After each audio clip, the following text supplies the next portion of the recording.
দেখুন মালয়েশিয়াতে ব্যাংকে টাকা পাঠাইতে যাবো কিন্তু সাজ দিছি একদম বিয়ার সাজ।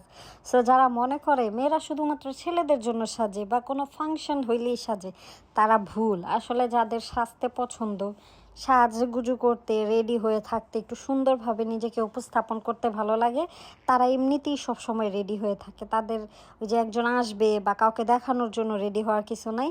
আর আজকে আমি আর আমার আম্মু হচ্ছে সেম ড্রেস নিছি ঈদে, তো ওইটাই পরছি। ঈদে পরার সুযোগ হয়নি।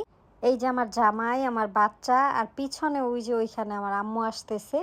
আমরা সেমভাবে রেডি হয়ে বাইরে যাইতেছিলাম। আমরা আসলে যাচ্ছিলাম ব্যাংকে টাকা পাঠাইতে, আমাদের গ্র্যাবও চলে আসছে। তো আপনারা বলতে পারেন যে ব্যাংকে টাকা পাঠানোর জন্য এত মানুষ যাওয়ার কি আছে? আসলে ব্যাংকে একটা লিমিট থাকে যে একজন মানুষ এত টাকা পাঠাতে পারবে। তো আমাদের একটু বেশি টাকা পাঠানোর দরকার ছিল, এই জন্য আমরা তিনজনেই গেছি। অ্যান্ড আমার আব্বুর পাসপোর্টও নিয়ে গেছি। আর আমরা এত লাস্ট সময়ে গেছি, তো যিনি টাকা পাঠাইতেছিল উনি একটু বিরক্ত বোধ করতেছিল, এই জন্য আমরা একদম বন্ধ হওয়ার 10 মিনিট আগে গেছি। অ্যান্ড আমাদের টাকা পাঠানোটা অনেক জরুরি ছিল। আর আমার ছেলে এখানে ভয় পাইতেছিল, কারণ একদিকে শাটার অফ করে দিতেছে, ও ভাবছে যে আমাদের বাইন্ধা রাইখা দিবে এরকম কিছু। আর আপনারা এরকম ব্যাংকে গেলে এখানে স্ক্রিনে দেখতে পারবেন যে কত টাকা, আজকে রেট কত মালয়েশিয়ার। টাকা পাঠানোর পর আমাদের আজকে উদ্দেশ্যই ছিল আজকে আমরা মার্কেটে ঘোরাঘুরি করব, কিন্তু কিছু কিনবো না। এই ব্রাউন কালার ব্যাগটা অনেক সুন্দর ছিল, আর এটার দাম ছিল প্রায় 4200 টাকা বাংলাদেশি টাকায়। অ্যান্ড এই ব্যাগটাও খুবই সুন্দর। এগুলা যারা সিঙ্গেল আছে তাদের জন্য ঠিক আছে। আমি একটা ব্যাগ খুঁজতেছিলাম কাপড়ের, তো আমি এরকম ছোট ব্যাগ নিতে পারবো না, কারণ আমার ছেলের যাতে পানির বোতল, একটু খাবার নিতে পারি এরকম। তো এখানে আশেপাশে যে কটা দোকান ছিল সবগুলাই ব্র্যান্ডের দোকান, অ্যান্ড অনেক এক্সপেন্সিভ ব্যাগ ছিল, চিপ বলতে ছিলই না। তো এইখানে কাপড়ের ব্যাগগুলাও মোটামুটি ভালো ছিল। আমি দেখতেছিলাম যে আমি কোনটা নিব।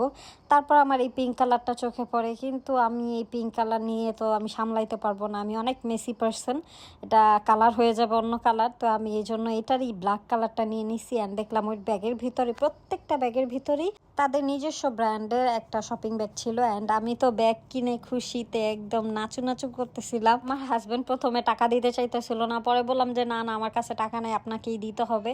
তারপর আবার আমি আম্মুকে পটায়া এই ছোট ব্যাগটাও কিনে নিছি, যে বড় ব্যাগ একটা কালো কিনছি, তো ছোট একটা পার্স কিনা যায়। অন্যদিকে আমার হাজব্যান্ড ওইখানে জুতা দেখতেছিল, পছন্দ হলে কিনতো, বাট ওইভাবে ওরকম পছন্দই হয়নি বা দামে বলতেছিল না এরকম কিছু। তারপর আমরা ডিআইওয়াইতে গিয়ে কিছু 2টা মামপট কিনছি, আরও টুকটাক জিনিস কিনছি। অ্যান্ড অনেক হাঁটাহাঁটি করছি, প্রায় 3.5 ঘন্টার মতো। এখন বলতেছিলাম যে আমাদের ক্ষুধা লাগছে, চলো আমরা খাইতে যাই। তো মার্কেটের নিচের সাইডেই ছিল পাকিস্তানি দোকান, যেটার নাম ছিল মেবি কেবাব এল শাম এরকম কিছু। অনেকগুলা দোকান ছিল পাকিস্তানি, আপনারা পিৎজা বার্গারও খেতে পারবেন। আমরা নিছি আজকে শর্মা অ্যান্ড বিরিয়ানি, পাকিস্তানি বিরিয়ানি।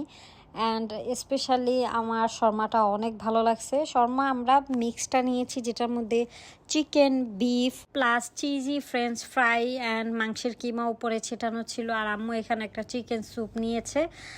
এই স্যুপটা আমার ভালো লাগে না, এটাকে আমি 10/2 দিব।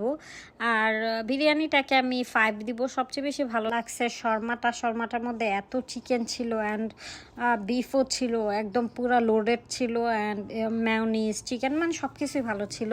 আর বিরিয়ানিটা ছিল হচ্ছে কি শুকনা শুকনা, একদমই ভালো লাগতেছিল না। ওরা করছে কি, কাবাবের যে শর্মার মধ্যে যে মাংসটা দেয় ওটাকে স্লাইস স্লাইস করে চিকন চিকন করে কেটে জাস্ট বিরিয়ানি চালের ওপর ছিটায় দিচ্ছে। অ্যান্ড ওটার সাথে সসটা ভালো ছিল।